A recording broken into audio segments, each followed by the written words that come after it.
మాట్లాడతలేదు. నోళ్ళు మాట్లాడే కాలం నుంచి వేలు మాట్లాడి అపసరమైన మార్చేసింది అంటాడు.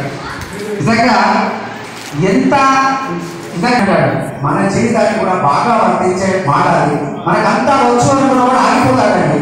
నాకు ఏం రాదు అనుకున్న సాగిపోతాడు. ఇంకా ఇంకా చదువుకుంటాడు, ఇంకా ఇంకా నేర్చుకుంటాడు. నేర్చుకోవడం అనేటువంటి దాన్ని ఆపొద్దు, చదవడాన్ని ఆపొద్దు. నిజంగా పుస్తకాన్ని ఇచ్చినటువంటి గొప్ప సంపద ఈ ప్రపంచంలో ఇంకా ఏమీ లేదండి. అందుకే చివరిగా ఒక మాట చెప్తాను, ఏ కవి అయినా ఏ రచయిత అయినా ఒక మంచిని కోరుకోవాలి. నోబెల్ బహుమతి గీతాంజలికి తీసుకొచ్చినటువంటి ఠాగూర్ గారు ఒక మాట అంటారు. ఠాగూర్ గారు ఏమంటారంటే, where the mind is without fear and the head is military, where the knowledge is free, where the world has not been broken into fragments by narrow domestic wars into that heaven of freedom father let my country awake అంటారు. దేశాన్ని ప్రేమిద్దాం, కవులను ప్రేమిద్దాం, పుస్తకాన్ని ప్రేమిద్దాం, సమాజాన్ని ప్రేమిద్దాం, సమాజం మంచి మార్గంలో ఉండేట్టుగా మన వంతు కృషి చేద్దాం.